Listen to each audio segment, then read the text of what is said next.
Selamat sore teman-teman, perkenalkan nama aku Cindy, aku adalah commercial lead dari Repair Project. Nanti sebelum aku menjelaskan tentang apa sih itu Repair Project, aku mau sedikit menceritakan tentang isu sampah, tadi udah banyak diceritain, tapi ini spesifik di Saset. Jadi mengkomplementari apa yang Mas Bintang share tadi ya, Mas Bintang di upstream, aku di downstream. Indonesia menghasilkan 1 juta sampah untuk Saset aja setiap tahun, atau setara dengan 4.000 football field. Nah, tapi emang masalahnya apa sih? Saset itu sangat sulit untuk di-recycle atau bahkan tidak mungkin. Alasannya kenapa? Karena pertama multi layer gitu ya, memang diciptakan untuk berlapis-lapis dan ketika dia jadi sampah, biasanya dia akan terkontaminasi baik isinya ataupun material lain gitu. Dan selain ini menjadi environmental challenge, ini juga menjadi social challenge. Kenapa? Karena biasanya yang menggunakan saset itu adalah kawan-kawan komunitas kita yang berpenghasilan kecil atau rendah dan jauh dari Jakarta misalnya, karena mungkin produsennya di sekitar Jawa gitu ya. Nah ketika ini sulit untuk di-recycle, karena terlalu kompleks untuk diproses, akhirnya nggak ada nih off-taker yang mau beli, karena nggak ada harganya gitu kan. Jadi karena nggak ada yang mau beli, nggak ada harganya, teman-teman waste picker atau pemulung tuh juga nggak mau ngumpulin ya. Kayak buat apa dijual karena nggak ada yang mau beli. Akhirnya end up in polluting our environment. Itulah kenapa disebut saset itu low value plastic atau sampah rendah nilai. Lalu solusinya apa? Saat ini kita sedang mengembangkan expressive recycled material atau kita sebutnya RR board, serupa dengan teman dari KOSI tadi. Tapi perbedaannya punya kami 100% dari sampah rendah nilai. Jadi kami fokus di saset, saset, plastik bag sama food wrappers yang bisa buat soto gitu ya, dibungkus di Gojek gitu ya. Dan kita bentuknya panel. Jadi triplek 1,2 kali 2,4 dengan 3 ketebalan. Apa sih poin plusnya? Poin plusnya pertama, dia versatile. Se-versatile itu karena ukurannya besar, jadi bisa dipakai apa aja. Karena versatile, dia bisa dibengkokin. Jadi ini bisa dibikin lengkung dengan berbagai cara dari ya teman-teman desainer yang ngerti ya gitu. Dan works with standards tool. Jadi ini mau dibawa ke workshop, teman-teman di sini mau beli satu papan, dibawa ke workshop mana, tukang mana, mereka pasti bisa ngerjain. Karena kita udah punya partner workshop yang bukan dedicated gitu ya. Ini contoh penggunaannya, jadi kami baru saja bukan selesai berkolaborasi ya. Mereka baru selesai launching tuku yang baru di Tangerang, menggunakan material kami untuk top seat, ini juga untuk top seat. Nah kalau ini agak beda sedikit. Dan karena dia versatile, dia bisa untuk roofing material, dan dia bisa untuk wall panel. Dan sedikit tentang Repair Project, jadi Repair Project itu sebenarnya sebuah inisiatif gabungan dari River Recycle Finland, dan Waste for Change, mungkin teman-teman udah pernah dengar Waste for Change, salah satu waste management juga di Indonesia gitu. Dan memang proyek ini dibikin hanya untuk berfokus pada sampah rendah nilai.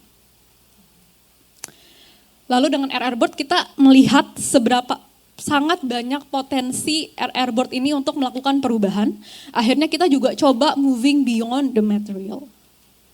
Ini bisnis model kita sebutnya material to market model, di mana kita mengcombine inovasi material dengan desain yang bisa membuat kami tapping across industries. Jadi nggak cuman jualan papan gitu ya.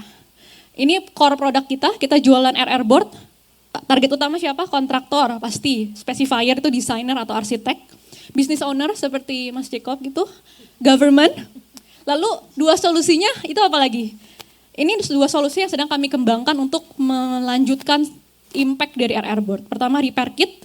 Ini sangat sederhana, solusi untuk memperbaiki ruang komunitas, jadi renovasi warung intinya. Targetnya corporate yang fokus di CSR sama government tentunya, dan repair goods. Repair good dalam singkatnya itu customize end product ya, seperti kursi dan segala macam. Ini our growth, kita jadi baru ada 1 tahun, kita baru ada itu bulan Mei 2024. Tapi aku mengukur growth-nya dari Oktober karena kita start jualan Oktober. Jadi selama 1 tahun ke belakang, kita sudah menggunakan 3,1 ton sampah rendah nilai dalam bentuk papan. Dan kita sudah menjangkau kurang lebih 3 juta orang, baik dari offline event maupun online platform.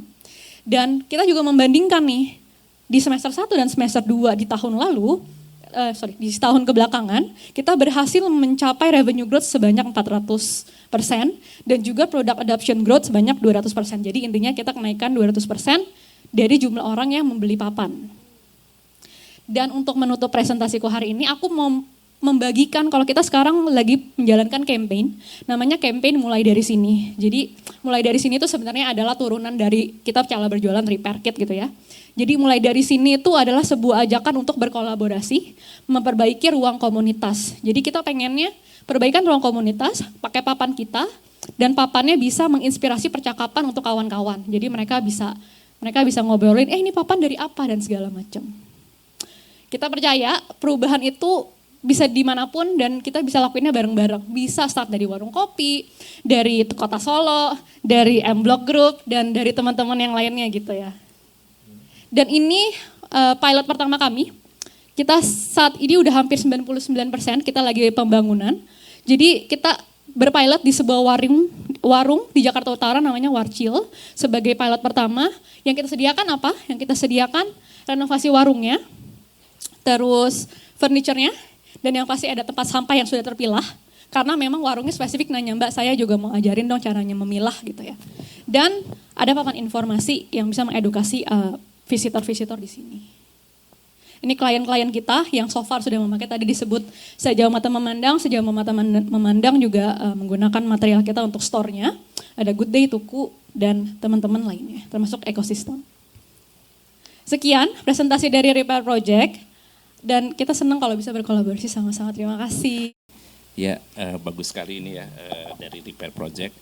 Walaupun ini bukan material baru, tapi saya tetap melihatnya ini sebuah alternatif ya, terutama yang untuk tadi kan waste yang istilahnya apa yang rendah. Low value plastik, sampah rendah nilai. Low value plastik gitu ya.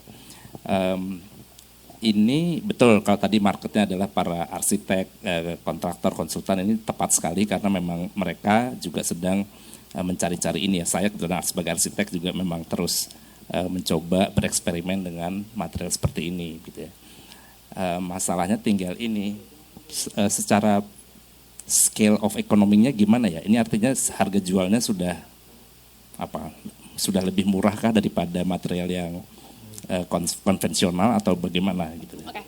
Langsung jawab? Ya, langsung. Terima kasih Mas untuk pertanyaannya. Jadi secara pricing positioning kita ada di tengah antara high value plastik atau tutup botol yang mungkin ya teman-teman yang merecycle tutup botol biasanya mereka emang set harganya cukup tinggi. Kita di tengah-tengah itu sama konvensional tapi bukan triplek. Konvensionalnya kita menilainya dari yang serupa itu solid surface sama akrilik karena akrilik juga mahal. Iya. Harganya per papan ukuran ketebalan 10 mili di 400.000. Kalau dengan WPC jadi masih lebih. WPC tahu ya, yang deck ini yang WPC itu wood plastik gitu. Kalau sebenarnya kalau WPC aku taunya WPC yang di recycle dari teman kita juga itu setahu aku per meternya sekitar 1 juta. Oh, per meter ya? Iya. Bukan kalau ini kan per meter sekitar 200.000 berarti. Oh, oke, jauh gitu. ya. Oke. Bagus, mudah-mudahan bisa terus berkembang ya. Supaya juga semakin affordable gitu. Ya. Itu aja sih. Terima kasih. Terima kasih ya. Terima kasih. Monggo, Mas. Ya, Mbak Sidi, keren. Untuk tadi berarti kan jualannya papan. Jualan papan. Untuk repair kitnya enggak juga? Repair kitnya dijual. Start harganya dari, kok jadi jualan? Emang jualan ya tujuannya ya? Ya kan jualan. Tujuannya jualan ya. Ini kita sekarang ngebanderol harganya sepaket ini start dari 17 juta. Oke, kalau untuk pengolahannya, repair kitnya, untuk pengolahan yang sampah rendah, itu mesinnya ini juga? Mesinnya? Enggak, atau memang? Saat ini kita belum membeli mesin karena mesinnya masih pakai license gitu. Dan kita skalanya itu skala industri, jadi belum yang kayak misalnya di garasi dicetak dan di oven itu kita nggak ke sana. Kita pakai skala industri yang memang ukuran standar 1,2 kali 2,4 dan pekerjanya pun yang di tempat kami itu kita menggunakan pekerja lokal dari sekitar. Cuman untuk mereka akhirnya bisa memproduksi papan yang bagus itu sekitar 6 bulan. Jadi memang secara mesinnya cukup sulit untuk dioperasikan karena pakai suhu tinggi ya sekitar 200-300 derajat gitu. Oke, berarti ke papannya ya berarti ya? Ke papannya benar. Oke, terus tadi sama sih berarti saya pengen tanya kalau dari Pak Jacob kan sama HPL berapa harganya pressure-nya ya Pak ya untuk WPC juga. Sama ini kan sama nih kayak batu andesit berapa ya? sama nggak kira-kira untuk price range-nya? Tadi orang tuh pasti ngelihatnya sama-sama dari alam gitu ya. Kira-kira harganya masuk nggak gitu? Dan apa namanya, kalau itu memang bisa bersaing harganya tetap price range-nya oke, ya pasti bisa untuk kita berikan tadi kalau tadi memang ininya ke government, kita banyak taman-taman cerdas yang bisa diaplikasikan. Mungkin nanti kita kontak lebih lanjut ya.